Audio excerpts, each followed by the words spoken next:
Bonjour mon ami bien-aimé. Dans le Seigneur. Bienvenue. Bienvenue non pas simplement devant un écran, mais dans un espace sacré, un sanctuaire temporel que nous consacrons ensemble au Roi des Rois. Je vous invite à prendre une profonde inspiration, à laisser derrière vous les bruits du monde, les angoisses du matin, les listes de choses à faire qui se bousculent déjà dans votre esprit. En cet instant précis, vous avez un rendez-vous divin. Ce n'est pas un hasard si vous êtes ici. L'Esprit de Dieu a orchestré ce moment pour vous parler, pour vous toucher et pour inaugurer en vous une saison de plénitude surnaturelle. Aujourd'hui, nous allons nous immerger, nous allons nous abreuver à l'une des sources les plus pures et les plus puissantes de toute l'Écriture, le psaume 23. Ce n'est pas simplement un poème que l'on récite lors des funérailles ou un joli texte à encadrer. Non, le psaume 23 est une déclaration de guerre contre l'esprit de manque. C'est une constitution céleste pour une vie d'abondance divine. Le thème central, la promesse inébranlable que nous allons proclamer et nous approprier aujourd'hui est celle-ci. Votre berger pourvoira à toutes. Je ne parle pas seulement de vos finances, bien que cela en fasse partie. Je parle de votre paix, de votre santé, de vos relations, de votre destinée. Toutes. Je veux vous faire une promesse solennelle. Si vous me donnez votre attention, si vous ouvrez votre cœur sans réserve et si vous restez avec moi jusqu'à la fin de cette session de prière, quelque chose de fondamental va se briser en vous. La mentalité d'orphelin qui vous fait croire que vous devez lutter seul pour tout obtenir va commencer à céder la place à la mentalité d'héritier qui repose en sachant que votre Père, votre berger, possède tout et prend plaisir à vous le donner. Ce ne sera pas juste un moment de bien-être passager. Ce sera le début d'une transformation radicale de votre perspective, passant de la peur du manque à l'attente joyeuse de la provision.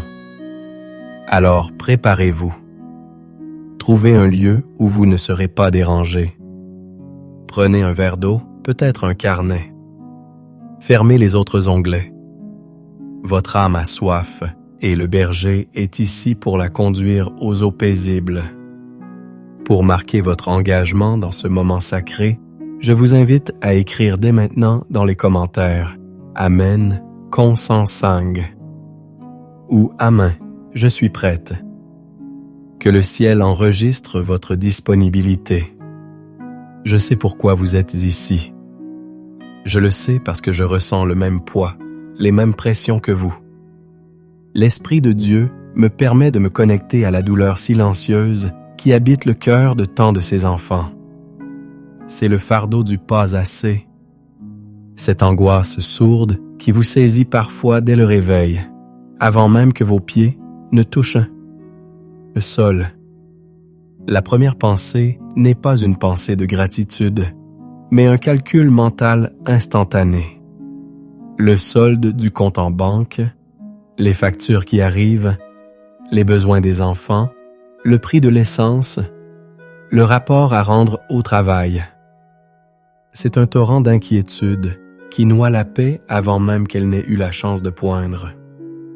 Vous souriez, vous dites que ça va.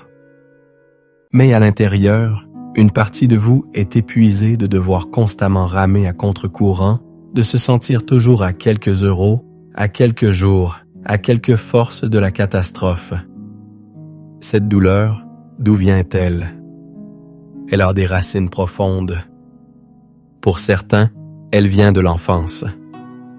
Vous avez grandi dans un foyer où l'argent était toujours un sujet de dispute, où vous avez entendu 1000 fois la phrase « on n'a pas les moyens ». Ces mots, comme des graines empoisonnées, ont été plantés dans le terreau de votre jeune esprit et ont produit une forteresse de pensée. Il n'y en a jamais assez, et je ne mérite pas plus. Pour d'autres, cette angoisse est née d'un échec passé, Une faillite, une perte d'emploi brutale, un investissement qui a mal tourné. Cet événement est devenu une cicatrice sur votre âme, et chaque fois que vous essayez de faire un pas de foi, la douleur fantôme de cette cicatrice vous crie « Attention! Ne sois pas stupide, tu te souviens de la dernière fois? » Alors vous jouez la sécurité, vous vivez petit, vous sabotez inconsciemment les opportunités que Dieu place devant vous, par peur d'être blessé à nouveau. Et puis, il y a la torture moderne des réseaux sociaux. Vous ouvrez votre téléphone pour vous détendre et vous êtes bombardé d'images de succès, de vacances de rêve, de familles parfaites, de promotions professionnelles. Le serpent de la comparaison s'enroule alors autour de votre cœur et vous souffle son venin. Regarde-les.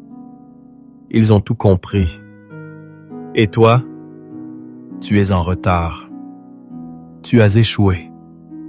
Tu n'es pas assez bon, pas assez intelligent, pas assez spirituel. Chaque like sur leurs photos devient un jugement sur votre propre vie. Vous fermez l'application en vous sentant plus vide, plus anxieux et plus seul qu'avant. C'est l'esprit de manque qui se nourrit de la comparaison, une maladie spirituelle de notre époque.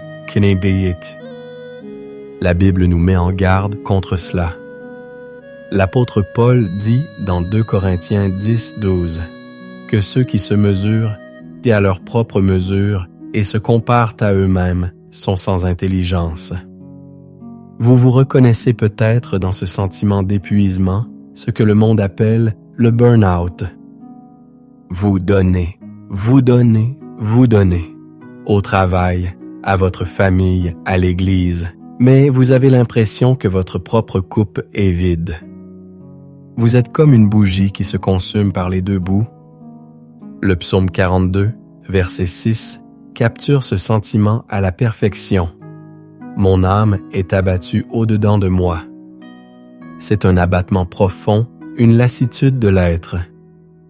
Vous priez, mais vos prières semblent rebondir contre un plafond de cuivre. Vous lisez la Bible, mais les mots restent des lettres noires sur une page blanche, sans vie, sans résonance. Vous vous sentez déconnecté, seul, comme une brebis égarée dans un désert aride, loin du berger. Cette douleur a un nom théologique. C'est la vie sous la loi de la performance au lieu de la vie sous la grâce de la provision. C'est la mentalité de Caïn, qui croit devoir mériter l'approbation de Dieu par la sueur de son front, au lieu de la mentalité d'Abel, qui vient simplement avec le meilleur de ce qu'il a par la foi. C'est la mentalité du fils aîné dans la parabole du fils prodigue, qui est dans la maison du Père, mais vit comme un esclave, comptant ses efforts et ignorant l'héritage qui est déjà à lui. Jésus a adressé cette douleur directement lorsqu'il a dit « Venez à moi, vous tous qui êtes fatigués et chargés, et je vous donnerai du repos. » Matthieu 11. Il ne dit pas « Travaillez plus dur ». Il dit « Venez à moi ». La solution à l'épuisement et au manque n'est pas plus d'efforts, mais une plus grande intimité. Le roi David, un homme de guerre, un roi puissant, a découvert ce secret. Dans le psaume 131, verset 2, il prie « Loin de là, j'ai l'âme calme et tranquille, comme un enfant sevré qui est auprès de sa mère. J'ai l'âme comme un enfant sevré. » Voilà le remède divin à l'anxiété du manque. Retrouver la confiance paisible d'un petit enfant sur les genoux de son parent. Un enfant ne s'inquiète pas du prêt immobilier ou du frigo vide. Il sait simplement que son père, sa mère pourvoira. C'est à cet état de confiance radicale que le berger veut vous ramener ce matin. Sachez ceci, au plus profond de votre être, Dieu voit votre lutte. Il voit vos larmes silencieuses la nuit. Il voit vos efforts. Il connaît le poids que vous portez. Ah, Il ne vous condamne pas pour votre anxiété. Il vous tend la main et murmure « Il y a une meilleure façon de vivre. Laisse-moi être ton berger. Laisse-moi te montrer le chemin de l'abondance. » Pour entrer dans cette réalité, nous devons déconstruire la forteresse du manque et reconstruire sur le roc de la révélation divine. Et notre plan de construction, notre fondation, c'est le psaume 23. Analysons ce chef-d'œuvre de la foi, verset par verset, mot par mot, car chaque syllabe est chargée de la puissance de Dieu. Commençons par le premier verset, le pilier de tout l'édifice. L'Éternel est mon berger, je ne manquerai de rien. Arrêtons-nous là. La structure de cette phrase est cruciale. Ce n'est pas « si je fais ceci ou cela, l'Éternel sera mon berger ». Ce n'est pas « je ne manquerai de rien, donc l'Éternel doit être mon berger ». Non. La première partie est une déclaration d'identité et de relation. L'Éternel est mon berger. La deuxième partie, je ne manquerai de rien, n'est pas un vœu pieux, c'est la conséquence inévitable, la conclusion logique de la première affirmation. Parce qu'il est mon berger, la conséquence naturelle est que je ne peux manquer de rien. Plongeons dans l'hébreu original. L'Éternel. C'est YHWH, le nom personnel, le nom de l'alliance que Dieu a révélé à Moïse. Ce n'est pas un titre générique comme Dieu. Elohim. C'est le Dieu qui s'engage personnellement, relationnellement. Mon berger. C'est Roi. Le mot Roé est un participe présent actif. Cela signifie que ce n'est pas seulement un de ses titres, c'est ce qu'il est en train de faire, activement, pour moi, en ce moment même. Il n'est pas un berger à la retraite. Il est mon berger en exercice. Et je ne manquerai de rien. C'est lo-exar. Le verbe chassar signifie manquer, être dans le besoin, diminuer. La négation est absolue. David, en écrivant cela, ne dit pas « Je ne manquerai probablement de rien ». Il fait une déclaration de foi audacieuse. Sous la direction de YHWH Roi, le manque est une impossibilité spirituelle. David savait de quoi il parlait. Il avait été berger. Il savait qu'un bon berger est responsable à 100% du bien-être de ses brebis. Il les protège des prédateurs, il trouve pour elles de l'eau et de la nourriture. Il soigne leurs blessures, il les guide sur des sentiers sûrs. Une brebis ne s'inquiète pas. Son seul travail est de rester près du berger et d'écouter sa voix. Votre travail n'est pas de pourvoir à vos besoins. Votre travail est de rester près du berger. Pensez à l'histoire de David et Goliath. David n'est pas allé au combat avec la mentalité d'un soldat qui compte sur sa propre force, mais avec la mentalité d'un berger qui défend le troupeau de Dieu Israël contre un prédateur Goliath. Il a dit « L'Éternel qui m'a délivré de la griffe du lion et de la patte de l'ours me délivrera aussi de la main de ce Philistin. » Il appliquait les leçons du pâturage au champ de bataille. Sa confiance n'était pas en lui-même, mais en son berger divin. Verset 2. Il me fait reposer dans de verts pâturages. Il me dirige près des bappes des eaux paisibles. Remarquez le verbe « il me fait reposer ».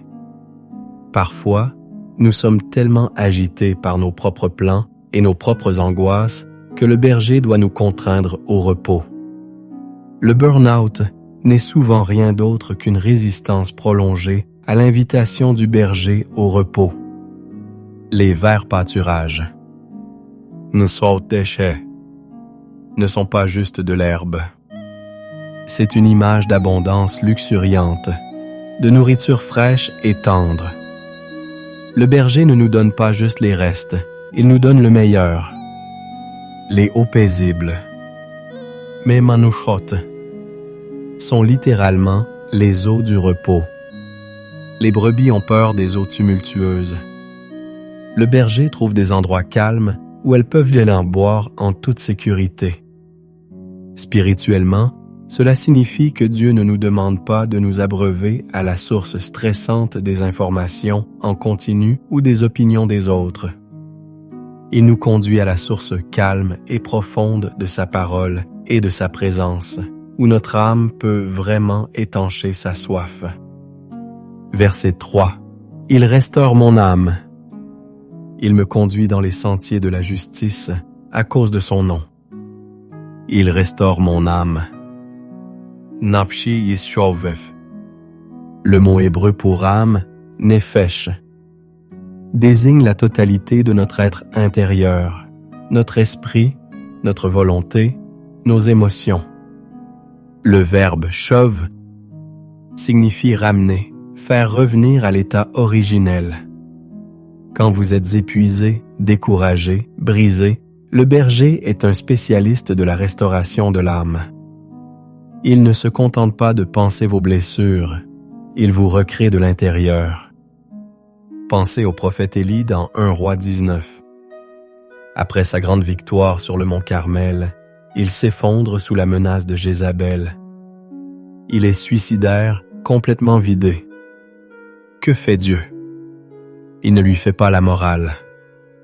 Il lui envoie un ange avec du pain et de l'eau et le laisse dormir. Il restaure d'abord son corps. Puis, il lui parle dans un murmure doux et léger. Il restaure son esprit. C'est le travail du bon berger. Et pourquoi fait-il tout cela? À cause de son nom. Votre bien-être, votre provision, votre restauration sont directement liés à la réputation de Dieu. Quand vous prospérez sous sa houlette, son nom est glorifié. Il a tout intérêt à prendre soin de vous. Verset 4. Quand je marche dans la vallée de l'ombre de la mort, je ne crains aucun mal, car tu es avec moi. Ta houlette et ton bâton me rassurent. C'est l'un des versets les plus connus et souvent mal compris. Notez bien, il ne dit pas « si je marche », mais « quand je marche ». Les vallées sombres, maladies, deuil, crise financière, trahison, font partie de la vie, même pour la brebis la plus fidèle. La promesse n'est pas l'absence de vallée, mais la présence du berger dans la vallée. Tu es avec moi. La conscience de sa présence annule la puissance de la peur. La houlette, le haut du bâton recourbé, servait à tirer une brebis d'un fossé, à la guider doucement. Le bâton, la partie inférieure, plus épaisse, servait à combattre les prédateurs. Le berger a donc à la fois des outils de direction tendre et des armes de protection féroces. Dans votre vallée, il vous guide avec amour et vous défend avec puissance. Pensez à Joseph, vendu par ses frères, jeté en prison pour un crime qu'il n'a pas commis. C'était sa vallée de l'ombre de la mort. Mais la Bible dit que l'Éternel fut avec Joseph. Genèse 39, 2. Sa présence a transformé la prison en un lieu de formation pour le palais. Verset 5. Tu dresses devant moi une table, en face de mes adversaires. Tu enduiles ma tête et ma coupe déborde. Quelle image provocatrice! Dieu ne vous cache pas de vos ennemis. Il vous honore publiquement devant eux. Il prépare un banquet, un festin d'abondance et de promotion, et oblige ceux qui vous ont méprisé, critiqué ou combattu à regarder votre bénédiction. C'est l'histoire du roi Ézéchias face à l'armée assyrienne. Le roi Sennachérib l'assiège, se moque de son Dieu. Ézéchias prie, et en une nuit, Dieu détruit l'armée ennemie. La table a été dressée en face de l'adversaire. L'onction d'huile est un symbole de joie, de consécration et de faveur. Dans ce monde qui essaie de vous assécher, le berger verse sur vous une huile fraîche de joie et de puissance. et ma coupe déborde. L'économie de Dieu n'est pas celle de la suffisance, mais du surplus. Pas juste assez pour payer les factures, mais une coupe qui déborde pour que vous puissiez être une source de bénédiction pour les autres. L'abondance divine n'est jamais pour la thésaurisation égoïste, mais pour la distribution généreuse. Enfin, le verset 6. Oui, le bonheur et la grâce m'accompagneront tous les jours de ma vie, et j'habiterai dans la maison de l'Éternel jusqu'à la fin de mes jours. Le mot « accompagneront » est faible. Le verbe hébreu « radaf » signifie poursuivre, pourchasser. Imaginez. La bonté tov. Tout ce qui est bon, excellent, juste. Et la grâce chesed, l'amour fidèle de l'alliance de Dieu, sa miséricorde qui ne lâche jamais, ne sont pas simplement avec vous. Elles sont comme deux anges gardiens qui vous pourchassent, vous traquent chaque jour de votre vie pour vous combler de bienfaits. Même les jours où vous vous sentez loin de Dieu, sa bonté et sa grâce vous courent après. Et la destination finale, la maison du berger, une intimité éternelle avec lui. La vie d'abondance sur terre n'est qu'un avant-goût de la gloire qui nous attend. Voilà la vérité théologique du psaume 23. Ce n'est pas un conte de fées. C'est votre droit d'aînesse en Christ, le bon berger qui a donné sa vie pour ses brebis. Maintenant, la connaissance doit devenir une expérience. La théologie doit devenir une rencontre. Il est temps de passer de l'écoute à la prière. Je vous invite à changer de posture, si possible. Asseyez-vous droit ou mettez-vous à genoux. Décroisez vos bras. Ouvrez les paumes de vos mains vers le ciel en signe de réception. Fermez les yeux. Nous allons préparer votre cœur à recevoir l'abondance que le berger a pour vous. La première étape est de faire le vide. Pour que Dieu puisse remplir votre coupe, vous devez d'abord la vider de tout ce qui n'est pas de lui. Nous allons commencer par la repentance. Répétez dans votre cœur après moi. Père céleste, je viens devant toi et je confesse ma tendance à l'inquiétude. Je confesse que j'ai souvent plus confiance dans mes propres forces, dans mon compte en banque ou dans l'opinion des autres que dans ta promesse d'être mon berger.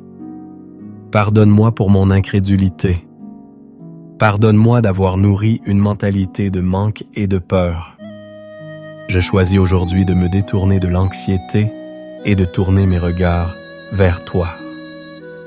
La Bible nous assure dans 1 Jean 1,9 que si nous confessons nos péchés, il est fidèle et juste pour nous les pardonner et nous purifier de toute iniquité. La deuxième étape est de libérer le pardon. Le manque de pardon est un poison qui bloque les écluses du ciel dans nos vies. Peut-être que votre sentiment de manque est lié à une blessure. Quelqu'un vous a volé, vous a trahi, vous a fait sentir que vous ne valiez rien. En cet instant, par un acte de votre volonté, choisissez de pardonner. Dites à Dieu, « Père, je choisis de pardonner à nom de la personne ou de la situation. Je leur remets leurs dettes. Je te les remets. Je refuse que leur offense continue de dicter mon avenir. Je libère et je me libère au nom de Jésus. » Souvenez-vous de Matthieu 6,15. « Mais si vous ne pardonnez pas aux hommes, votre Père ne vous pardonnera pas non plus vos offenses. » Le pardon n'est pas un sentiment, c'est une décision. Enfin, la troisième étape est la consécration. Offrez-vous entièrement à lui. Dites-lui, « Seigneur mon berger, je me remets entièrement entre tes mains. Mon passé, mon présent, mon futur, mes finances, ma santé, ma famille, ma carrière, tout ce que je suis et tout ce que j'ai. Je te le donne. Je ne veux plus diriger ma propre vie. Prends la houlette, prends le bâton. Guide-moi. Je choisis d'être ta brebis. Je choisis de faire confiance à ton plan, même quand je ne le comprends pas. Votre cœur est maintenant prêt. Le sol a été labouré. La pluie de sa présence va pouvoir le pénétrer. Entrons maintenant dans le temps de prière. Ô Père céleste, nous nous approchons de ton trône de grâce avec confiance, non pas en notre propre mérite, mais au nom de ton Fils bien-aimé, Jésus-Christ, le grand berger des brebis. Seigneur, nous t'adorons. Nous t'exaltons. Tu es Yahvé Roi, mon berger personnel. Tu n'es pas un berger lointain et indifférent, mais tu connais mon nom. Tu comptes les cheveux de ma tête. Tu es intimement familier avec toutes mes voies. Nous te louons parce que tu es le Dieu de l'abondance. La terre et tout ce qu'elle renferme t'appartiennent. Les bêtes par milliers dans les montagnes sont à toi. L'or et l'argent sont à toi. Tu n'es jamais limité. Tu n'es jamais dans le besoin. Tu es El Shaddai, le Dieu tout-puissant, le Dieu plus que suffisant. Nous te bénissons, toi qui nous fais reposer dans de verts pâturages. Tu es notre paix, notre shalom. Tu es la source des eaux vives qui restaure nos âmes fatiguées. Tu es notre justice, notre Hayat Viach Tzidkenu, qui nous guide sur les bons sentiers, non pas à cause de notre perfection, mais pour la gloire de ton propre nom. Nous t'adorons, toi qui es avec nous dans les vallées les plus sombres. Tu es Emmanuel, Dieu avec nous. Ta présence était la lumière qui dissipe nos peurs. Nous te magnifions, toi qui dresses une table devant nous en présence de nos ennemis. Tu es Yahvé Nissi, notre bannière, notre victoire. Tu es celui qui nous honore, nous justifie et nous élève. Nous te célébrons, toi dont la bonté et la grâce nous poursuivent sans relâche. Tu es le Père au cœur débordant d'amour, dont la coupe de bénédiction pour nous n'est jamais à moitié pleine, mais toujours en train de déborder. Reçois notre adoration, ô majestueux berger. Père, dans la lumière de ta sainteté, nous venons maintenant te confesser nos fautes et te remettre nos fardeaux. Je dépose à tes pieds, au pied de la croix, le lourd fardeau de l'inquiétude financière. Je te demande pardon pour toutes ces heures passées à m'angoisser, à faire et refaire des calculs, comme si tu n'existais pas. Je te remets ma peur de l'avenir, ma peur de manquer, ma peur de ne pas être à la hauteur. Je te remets la douleur des échecs passés qui murmurent le doute à mon oreille. Je te remets la jalousie et la comparaison qui volent ma joie. Pardonne-moi, Seigneur, d'avoir regardé aux circonstances plus qu'à tes promesses. Pardonne-moi d'avoir écouté la voix du menteur plus que la voix du berger. Je te remets ma fatigue, mon épuisement spirituel, émotionnel et physique. Je confesse que j'ai essayé de tout porter par moi-même. Je dépose tout cela devant toi maintenant. Lave-moi dans le sang précieux de l'agneau. Purifie mon cœur de l'incrédulité. Je choisis de me décharger sur toi de tous mes soucis, car je sais que toi-même, tu prends soin de moi. Et maintenant, Père, sur la base de ta parole infaillible, je commence à proclamer ta vérité sur ma vie. Je ne suis plus une victime des circonstances, je suis un proclamateur de ta réalité. Je déclare avec foi, l'Éternel est mon berger, donc par conséquent, je ne manquerai de rien. Je déclare que le manque n'est pas ma portion. La pénurie n'est pas mon héritage. L'anxiété n'est pas mon identité. Mon identité est en Christ, mon berger, et en lui, je suis comblé. Je déclare qu'il me fait reposer dans de verts pâturages. Je reçois ton repos divin pour mon esprit, mon corps et mon âme. Je refuse le stress et l'agitation. Je déclare qu'il me dirige près des eaux paisibles. Je choisis de boire à ta source de paix, pas aux citernes crevassées du monde. Je déclare qu'il restaure mon âme. Tout ce qui a été brisé, volé ou endommagé en moi, je le déclare restauré par ta puissance de résurrection. Je déclare que même quand je marche dans la vallée de l'ombre de la mort, je ne crains aucun mal, car tu es avec moi. Ta présence est mon bouclier. Je déclare que tu dresses une table pour moi en face de mes adversaires. Je m'attends à ta faveur, à ta promotion et à ta vindicte divine. Je déclare que tu oins ma tête d'huile et que ma coupe déborde. J'appelle l'abondance, le surplus, le plus qu'assez. Dans ma vie, non pour moi seul, mais pour être une bénédiction. Je déclare que ta bonté et ta grâce me pourchassent et me rattrapent tous les jours de ma vie. Je vivrai dans la conscience de ta faveur incessante. Ceci, c'est ma réalité. Ceci est ma vérité. Au nom de Jésus et au nom puissant de Jésus, nous entrons maintenant dans le combat spirituel. Car nous savons que l'ennemi vient pour voler, tuer et détruire. Il est le père du mensonge du manque. Alors, par l'autorité que nous avons en Christ, je brise toute forteresse de pauvreté et de mentalité de manque dans ma pensée.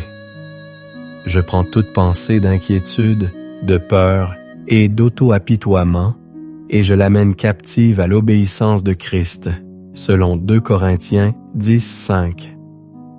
Je renonce à tout accord conscient ou inconscient que j'ai pu faire avec l'esprit d'orphelin, l'esprit de peur ou l'esprit de mammon.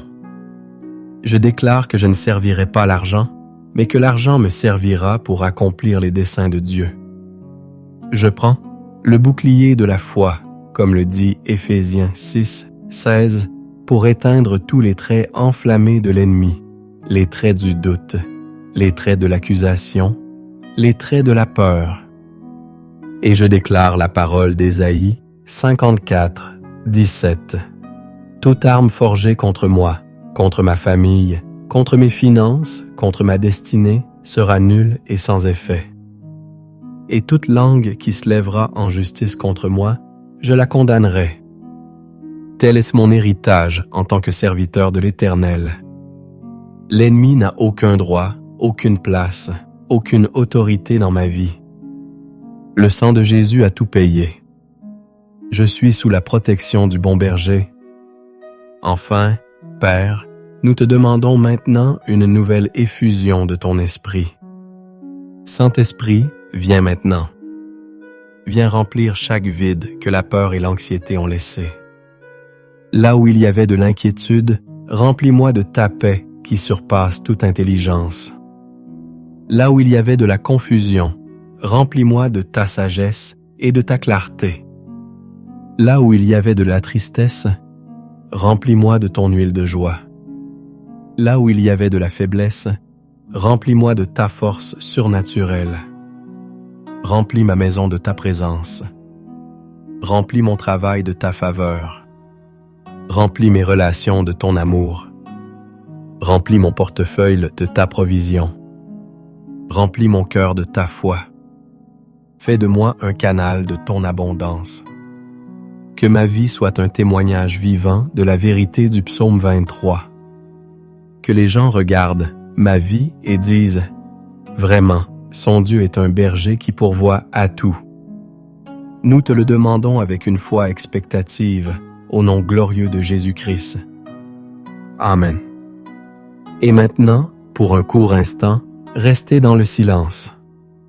Ne parlez plus. N'analysez plus. Simplement, soyez. Soyez dans sa présence. Inspirez profondément son amour. Et expirez lentement tous vos soucis. Inspirez sa provision. Et expirez votre mentalité de manque. Écoutez. Qu'est-ce que le berger murmure à votre cœur en ce moment? Quelle parole de réconfort, quelle instruction, quelle image vous donne-t-il? Est-ce un mot? Confiance. Repose-toi. Je suis là. Est-ce une image? Une porte qui s'ouvre? Une main tendue? Recevez-le. Ne doutez pas de cette voix douce et légère, de cette impression dans votre esprit. C'est lui. Dieu parle à votre cœur. Accueillez sa parole personnelle pour vous aujourd'hui. C'est le pain frais des verts pâturages, la boisson fraîche des eaux paisibles. Maintenant que votre esprit est ouvert et réceptif, permettez-moi, en tant que serviteur de Dieu, de prononcer sur vous des paroles de bénédiction et de déclaration prophétique. Je ne vous parle plus comme un enseignant, mais je parle sur votre vie avec l'autorité que Christ me donne. Sur votre vie spirituelle, je déclare que vos oreilles sont ouvertes pour entendre la voix du bon berger et que la voix de l'étranger, vous ne la suivrez plus. Vous discernerez sa direction avec une clarté nouvelle et une confiance audacieuse, car il est écrit « Mes brebis entendent ma voix, je les connais et elles me suivent. » Jean 17. Sur votre santé et votre corps physique, je déclare que vous êtes le temple du Saint-Esprit. Je libère la puissance de guérison de Dieu sur vous, de la tête aux pieds. Toute maladie, toute douleur, toute infirmité doit se soumettre au nom de Jésus. Par ses meurtrissures, vous avez été et vous êtes guéris. Ésaïe 53:5.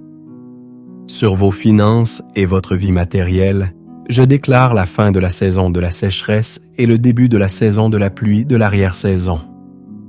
Je déclare que le Seigneur ouvre pour vous son bon trésor, le ciel, pour envoyer la pluie sur votre pays en sa saison et pour bénir tout le travail de vos mains. Vous prêterez à beaucoup de nations et vous n'emprunterez point. Deutéronome 28:12. Les fenêtres du ciel s'ouvrent sur vous. Sur votre famille et vos relations, je déclare que vos enfants sont enseignés de l'Éternel et que grande est leur paix. Je brise tout esprit de division, de conflit et de discorde. Je libère l'amour, le pardon et l'unité dans votre foyer. Votre maison sera un havre de paix et un reflet de la gloire de Dieu. Ésaïe 54:1. Sur votre destinée et votre appel, je déclare que vous marchez dans les œuvres bonnes que Dieu a préparées d'avance pour vous. Le brouillard de la confusion se dissipe. Votre but divin devient clair.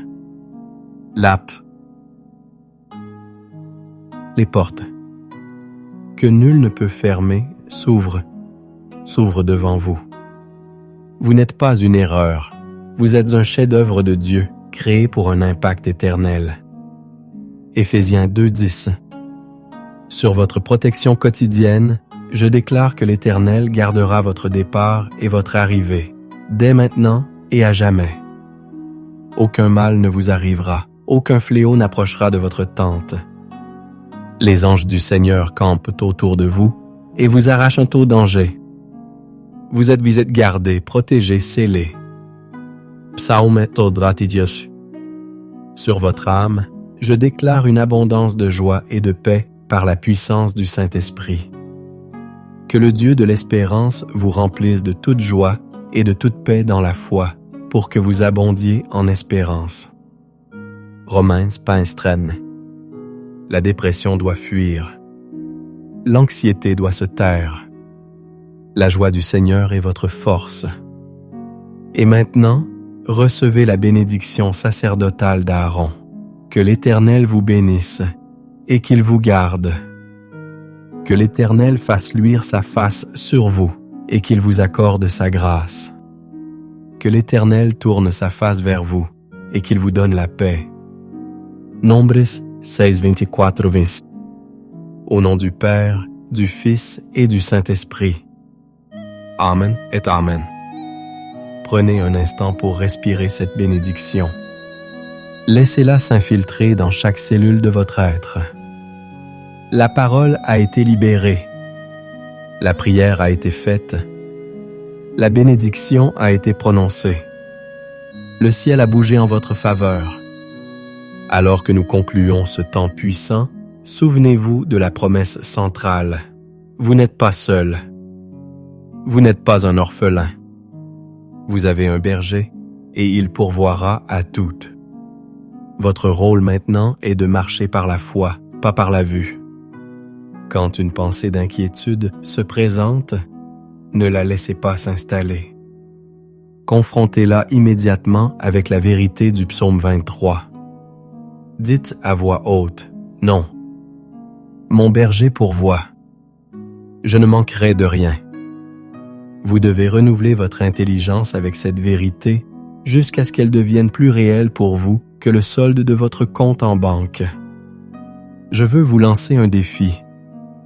Engagez-vous à écouter et à prier avec cette vidéo chaque matin pendant les 7 prochains jours.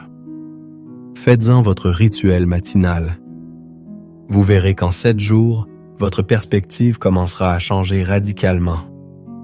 Vous passerez de la peur à la foi, de l'attente du pire à l'attente du meilleur de Dieu. Si ce temps de prière vous a béni, s'il a touché votre cœur et ravivé votre foi, faites croix. Premièrement, écrivez « Mon berger pourvoit » dans les commentaires pour sceller cette déclaration dans votre esprit et encourager les autres. Deuxièmement, aimez cette vidéo et partagez-la avec au moins une personne que vous connaissez qui traverse une période difficile. Vous pourriez être l'instrument que Dieu utilise pour lui apporter une percée. Troisièmement, si ce n'est pas déjà fait, abonnez-vous à cette chaîne et activez la cloche de notification pour ne manquer aucun de nos futurs moments de prière et d'enseignement. Votre soutien nous aide à répandre ce message d'espoir au plus grand nombre. Pour continuer sur cette lancée, je vous recommande de regarder notre playlist « Prière du matin pour la victoire » ou la vidéo intitulée « Vaincre l'anxiété par la puissance de la parole de Dieu ». Marchez dans la paix et l'abondance de votre berger aujourd'hui. Il est avec vous. Il est pour vous. Il est en vous. Je vous aime et je prie pour vous. Soyez abondamment bénis. À très bientôt